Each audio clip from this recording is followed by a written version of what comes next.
नाज़रीन ख़बर शामिल कंदासीं। बोज़दार वॾा जे ॻोठ फ़कीर मोहम्मद रिंद जे इलाइक़े मां जिते ॻोठ जो रहवासी मोहम्मद इलियास एहतजाजी मुज़ाहिरो करे रहियो आहे। संदसि चवणु आहे त संदसि ज़मीन ते कब्ज़े करण जी कोशिशि कई पई वञे। हिन वक़्तु ही मंज़र आहिनि ॻोठ फ़कीर मोहम्मद रिंद जे रहवासी मोहम्मद इलियास जा जेको एहतजाजी मुज़ाहिरो करे रहियो आहे।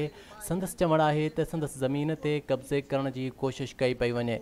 असां कोशिशि करे रहिया आहियूं अब्दुल सत्तार उजण कास्ट जे नुमाइंदे सां वधीक तफ़सीलात जे लाइ, पर उन्हनि सां असांजो राब्तो न थी रहियो आहे। तव्हांखे आगाह कंदा हलूं त ॻोठ फ़कीर मोहम्मद रिंद जो रहवासी मोहम्मद इलियास एहतजाजी मुज़ाहिरो करे रहियो आहे। संदसि चवणु आहे त ज़मीन ते कब्ज़े करण जी कोशिशि कई पई वञे ऐं बासर उन्हनि जी ज़मीन ते कब्ज़े करण जी कोशिशि करे रहिया आहिनि। हुन मुतालबो कयो आहे त फौरी तौर ते खेसि तहफ़ुज़ फ़राहम कयो वञे ऐं पुलिस ते जेके माण्हू कब्ज़ो करे रहिया आहिनि, बासर शख़्सियतूं कब्ज़ो करे रहियूं आहिनि, उन्हनि ख़िलाफ़ु कार्रवाई कई वञे।